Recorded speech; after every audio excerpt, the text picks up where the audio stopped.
As conflicts explode in Africa, how dangerous are Europe's cutbacks in defense? Those cuts have left European missions underarmed and overstretched. Meanwhile, national governments jealously guard control over their own armies as a matter of sovereignty and the jobs involved in building military hardware. Some rays of hope. European leaders plan a European drone and new satellites. The European Air Transport Command is pooling flights of troops and equipment. But as conflicts persist in Africa and beyond, how many more failed states will it take, and the refugees they cast on European shores before the EU acts more decisively?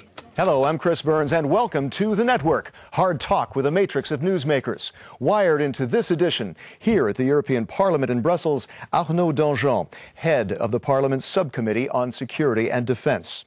In Stockholm, Ian Anthony, research coordinator at the Stockholm Peace Institute and director of the Institute's European Security Programme. And in Paris, Jean-Pierre Molny, deputy director of the Institute for International and Strategic Relations, or IRIS. Let me pitch a question to all of you, starting with Arnaud. Should the EU become more involved to stabilize African countries in crisis? Is the deployment in the Central African Republic by France, led by France, is that enough? I don't think it should be systematic. It has to be carefully analyzed, but I think, broadly speaking, yes, indeed, I think Europe should be more active in cooperation with African Union, like we do in Somalia, for example, or with some member states more involved, like France in Sahel or Central Africa. But yes, in general terms, yes, I think Europe should be militarily more active. Okay, Ian, if so, how so? Well, I think it's a question which requires us to take a step back and look at it in a slightly broader perspective.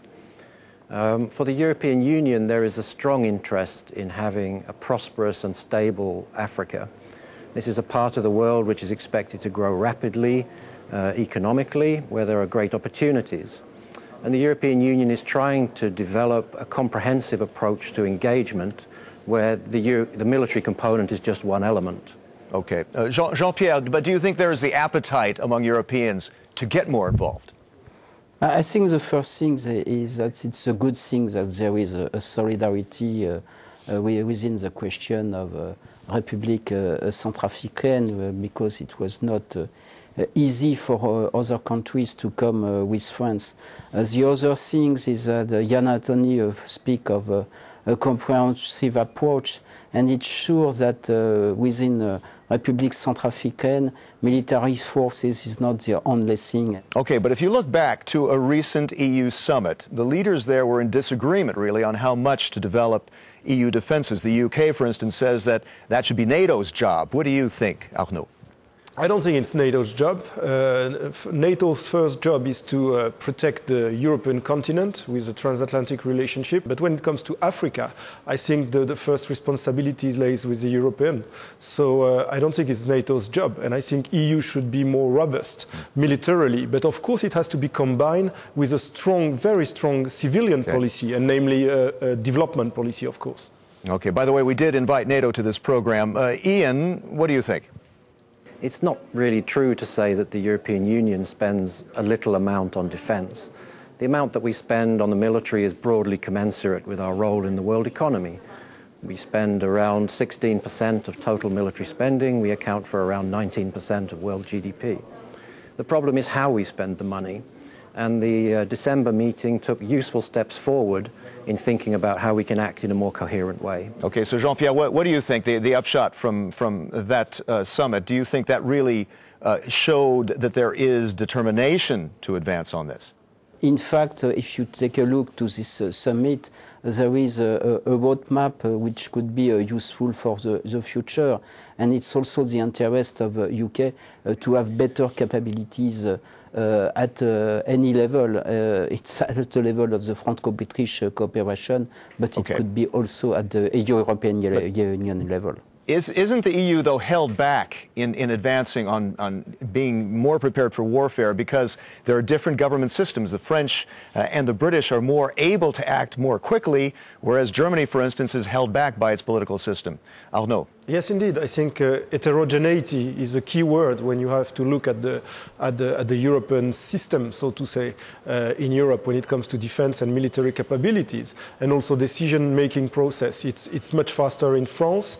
It takes a long time in other countries with parliamentary scrutiny and processes. It's a problem of political will, but also of decision-making process and of capabilities, and all that is very heterogeneous in Europe. Okay, well, we did hear from the German defense minister recently that she'd like to see Germany play a larger military role. But Ian, do you think that the EU is condemned to not acting decisively by itself because of these different political systems?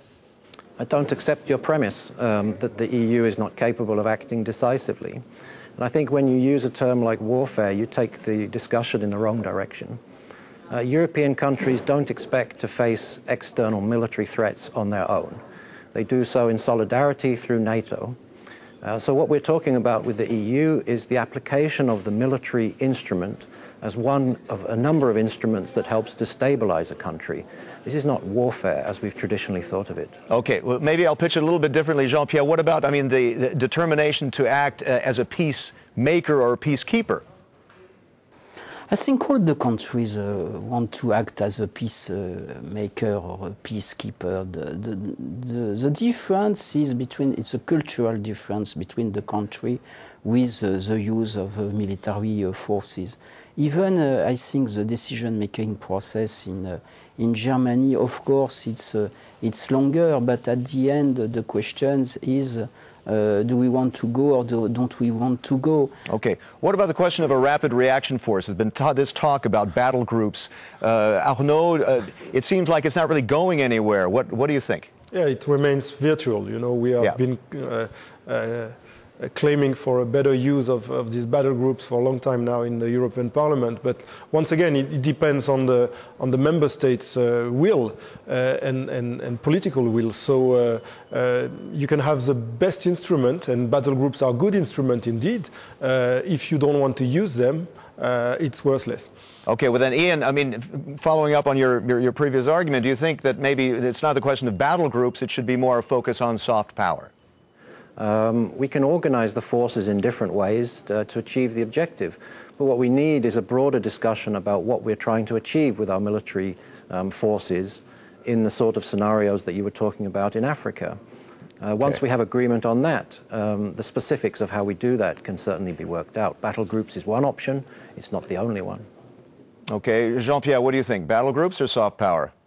I don't think the question is battle group of soft power. We can have a soft power, and you can have the necessity to have a rapid reaction force. So the principal problem is to have a more modular use of battle groups with countries we can do rapidly a response in case of crisis. Okay, and how much hope, final question, Arnaud, do you have that EU governments could actually pool their resources and have economies of scale with all the money they spent on defense?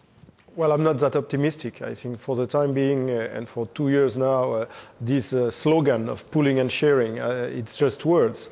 And you have very few initiatives coming from the member states. So it's a kind of a perspective. Everybody agrees on that, but when it comes to implement that, we have very, very few results. And I'm not so optimistic that we can go very fast on this issue. Ian, I'll give it to you last. What do you think? I think in December they took a very useful step by creating a mechanism to check on implementation. For the first time, I think really they've created a mechanism where they'll return to this in 18 months and say we set ourselves objectives, how far have we come in actually achieving them, and this will be done again at the highest political level. I think it was a useful step forward. Okay, Ian, thank you very much. That's all the time we've got for now. I'd like to thank our guests, Arnaud Danjean, Ian Anthony, and Jean-Pierre Molny. I'm Chris Burns, and until next time, thanks for connecting with the network.